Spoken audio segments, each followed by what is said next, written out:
एक भक्तमाल जी का ही चरित्र है। दो बहनों का चरित्र, दो माताओं का चरित्र भक्तमाल जी में है।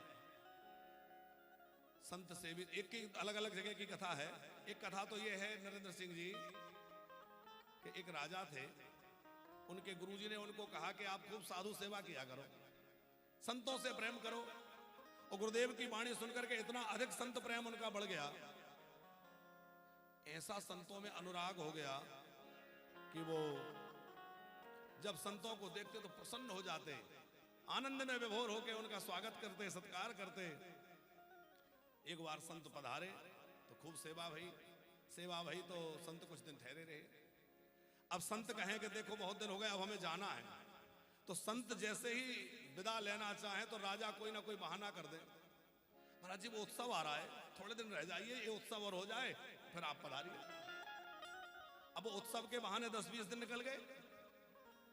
उत्सव में अभी समय है, उत्सव आएगा, फिर उत्सव पूर्ण होगा, फिर जाने की दोबारा चर्चा होगी, फिर राजा कोई बहाना कर लेता। तो ऐसे बहाना करते करते करते करते 1 वर्ष संतों को रोक रखा। जब वर्ष व्यतीत हो गया, संतों ने कहा अब तो हमें जाना ही है।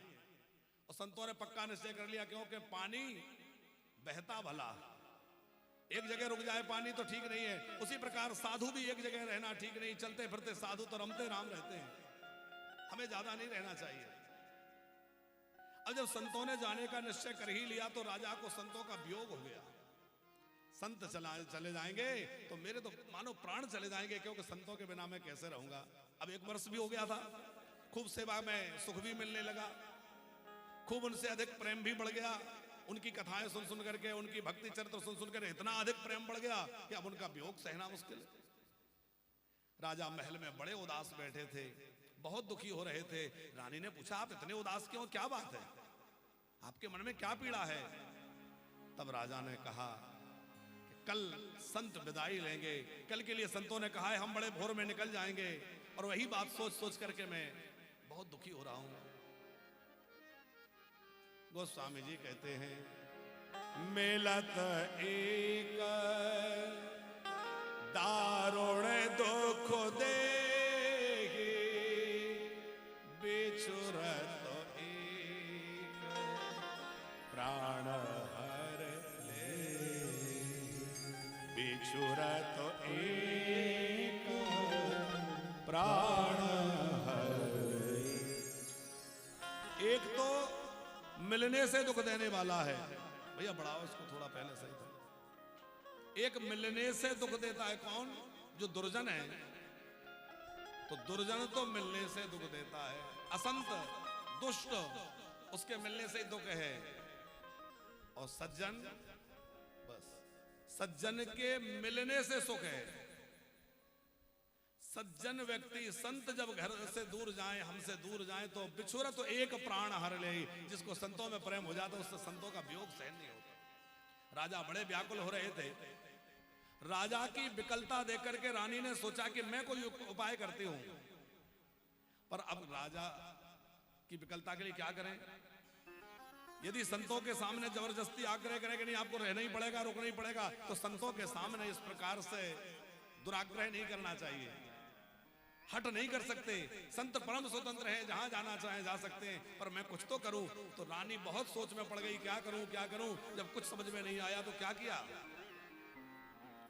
रात्रि के समय अपने पुत्र को जहर पिला दिया। जहर क्यों पिला दिया? बोले पुत्र के प्राण चले जाएंगे।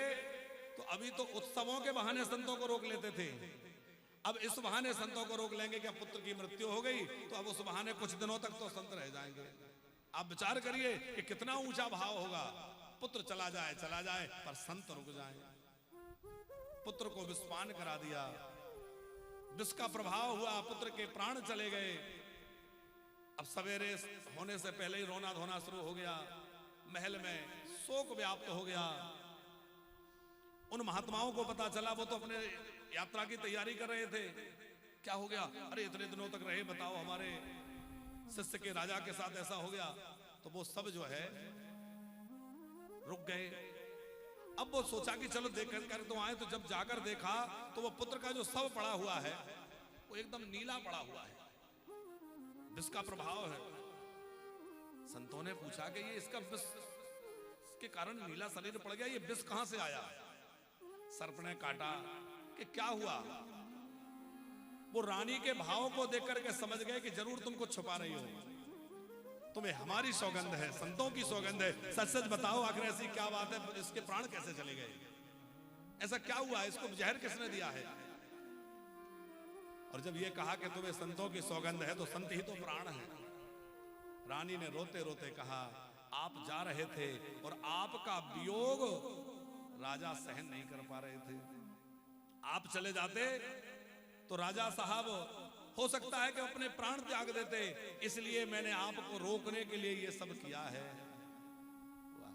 पिताजी के चरणों में प्रणाम है। तो नरेंद्र सिंह जी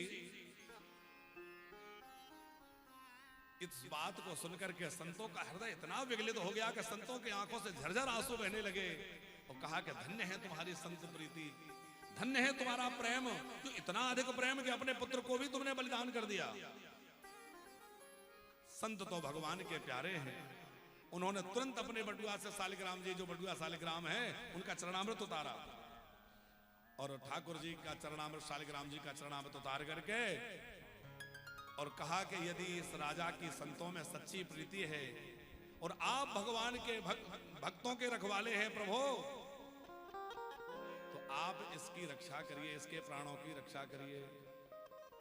और चरणामृत लेकर के उस बालक के, वो तो मरा हुआ पड़ा था, उस बालक के मुंह में जैसे चरणामृत डाला तो भगवान जो भक्तों के सदा अधीन रहते हैं, उन्होंने राजा के भाव की रक्षा करने, संतों की वचन की रक्षा करने के लिए उसको जीवन दान दे दिया और बालक उठ करके खड़ा हो गया। सब आनंद विभोर हो गए। बालक जीवित हो गया, मरा हुआ बालक जीवित हो गया। और केवल बालक जीवित नहीं हो गया, बल्कि बालक पहले से भी ज्यादा सुंदर, आकर्षक लग रहा है। अब तो भगवान का दिया हुआ प्रसाद है। संतों ने कहा यदि तुम्हारी ऐसी हमारे अंदर निष्ठा है, संतों में निष्ठा है, तो अब तुम्हें वियोग की बात मत सोचिए, अब हम नहीं जाएंगे। और संतों ने तो यहां तक कह दिया पंकज जी कि धक्का मार के भी निकालोगे तो भी हम नहीं जाएंगे, क्योंकि जिस राजा के संतों में इतनी निष्ठा हो उसके यहां से हम जाने वाले नहीं हैं। अद्भुत चरित्र है। आपने राजा चतुर्भुज का नाम सुना होगा। चतुर्भुज राजा का प्रसंग। चतुर्भुज राजा जो है वो करौली नरेश थे, करौली के राजा।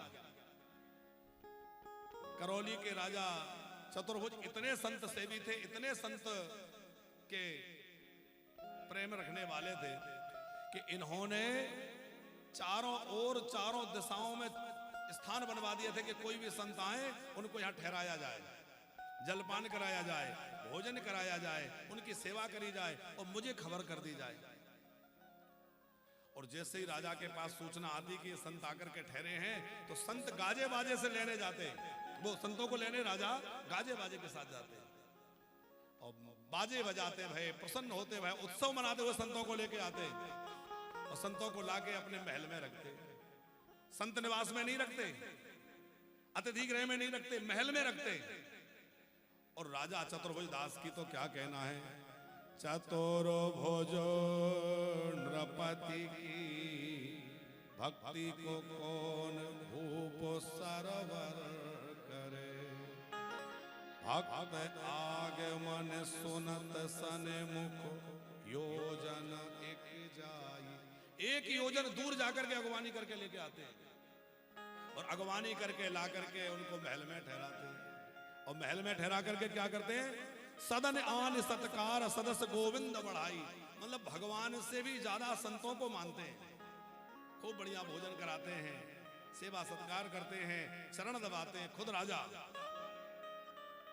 और इतना ही नहीं, नरेंद्र सिंह जी, राजा चतुर्भुज जी अपने पैरों में घुंघरू बांध करके और संतों के सामने करताल लेकर के नाचते हैं। अकेले राजा नहीं नाचते, रानी भी करताल लेकर के और संतों के बीच में जो है प्रेम पूर्वक कीर्तन करते हुए, भगवान नाम गाते हुए नृत्य करते हैं।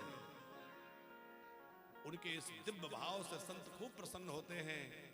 खूब संतों की कृपा राजा को प्राप्त होती है, खूब संतों की सेवा चतुर्भुज जी करते हैं। इस प्रकार बहुत समय व्यतीत हो गया। एक बार एक राजा ने जब उस बात को सुना के करौली नरेश इस प्रकार से संतों की सेवा करते हैं, तो उन्होंने देखा कि ये नाटक करते हैं कि सचमुच करते हैं, ये जानने के लिए एक भाट को भेज दिया। भाट माने जो पहले घरों में जा जा करके वहां उनकी वृंदावली आदि का वर्णन करते थे, उत्सवों के समय पे पहुंचते थे। तो एक भाट को भेजा और वो भाट जो है बढ़िया तिलक चंदन लगाकर स्वरूप बना करके भेज दिया। और राजा का तो काम था कि भेषधारी कोई भी आ जाए उसकी सेवा करना। उसी प्रकार झूमते भय कीर्तन करते भय स्वागत किया, लाकर महल में बैठाया और चरण पखारे, चरणामृत लिया, फिर भोजन आदि कराया। कुछ सत्संग की चर्चा होने लगी। अब जो सत्संग की चर्चा होने लगी तो वो भाट तो भाट, उसका कोई सत्संग में रुचि नहीं, संतों में रुचि नहीं। और राजा तो राजा थे, वो समझ गए कि इनकी संतों में रुचि नहीं है और ना ये संत हैं। वो जान गए ये संत नहीं है, वो जान गए ये भगवत प्रेमी नहीं है, क्योंकि भगवत प्रेमी में लक्षण दिख जाते हैं, भगवत प्रेमी को चिन्ह दिखते हैं, माने उसका भाव अलग दिखता है कि नहीं। इनमें तो कोई भाव ही नहीं है। पर राजा ने मन में विचार किया कि ये साधु भेष बनाकर आए हैं, भले ही ये चाहे जैसे हों, पर मेरे लिए तो ये भगवान से भी बढ़कर हैं, क्योंकि इन्होंने भेष भगवान का धारण कर रखा है। भेष तो भगवान का। भाट वो कुछ दिन तक रहे।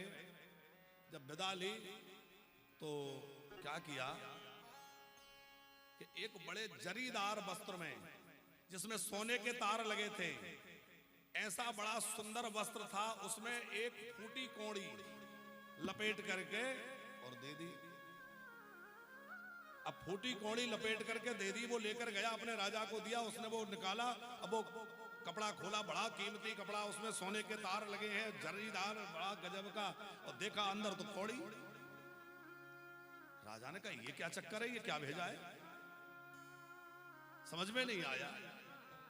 अपने गुरुजी को बुलाया, कुल पुरोहित जो थे, राज पुरोहित जो थे, राज पुरोहित जी ने देख करके कहा कि ये राजा चतुर्भुज ने चतुराई दिखाई है। क्या? बोले वो जान गए कि ये कौन है। बोले ऊपर से बाना तो साधु का है और अंदर का भाव इस कौड़ी की तरह है, इसलिए उन्होंने ये बात कह करके जताई है कि इनका भाव क्या है और ऊपर क्या है। ये एक प्रसंग उन राजा का।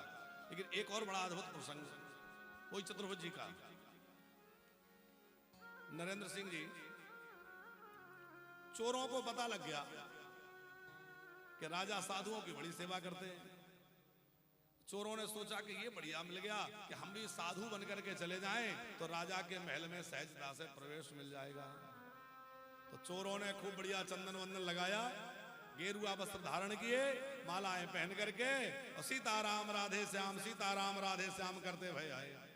और जैसे ही राजा को पता चला कि कुछ संत पधार रहे हैं तो ढोल ढमाके लेकर के स्वागत करने गए। राजा ने उनका स्वागत किया, ला करके चरण धोए, उनको महल में बिठाया। उनके हाव भाव से राजा जान गए कि ये साधु नहीं है। यहां तक भी लिखा है चरित्र में कि राजा यह जान गए कि यह जो है चोर हैं, क्योंकि इनकी धन पर दृष्टि टिकी हुई है। पद क्या करते हैं? पाद प्रक्षालन सुहत राय रानी मन सांचे, धूप दीप नैवेद्य बहुरती आगे नाचे। नावादास जी लिखते हैं कि बड़े प्रेम से उनकी सेवा सत्कार करके उनके सामने नृत्य करते हैं, आनंद से राजा खूब सत्कार करते हैं, जानते हैं कि नकली है। महल में ही उनका आसन लगा दिया। अब वो महल में सोए हुए थे, उन्होंने तमाम धन जो है समेट लिया और भर लिया। फिर सोचा कि रानी के पास 9 लखा हार है, तो जाते जाते रानी का 9 लखा भी ले जाएं। तमाम लूट मचा दी उन्होंने। और 9 लखा निकालने के लिए रानी के पास गए तो रानी का 9 लखा दबा हुआ था, सोई हुई थी ना। रानी को लगा कि समझ गई रानी कि ये मेरा हार निकाल रहे हैं, पर सोचा कि ये तो भगवान के रूप हैं और संत तो साक्षात भगवान हैं, और यदि भगवान की इच्छा है तो फिर मैं क्यों देरी करूं, दे दूं इनको, ले जाने दो, ले जाओ। उन्होंने ऐसी थोड़ी करवट ली ताकि आराम से निकाल लें, जो दबा है वो निकल जाए। और जैसे ही वो हार निकालने के लिए करवट ली रानी ने, इनको लगा ये जाग गई, इन्होंने तुरंत चाकू निकाला और गले पर चाकू चलाने लगे।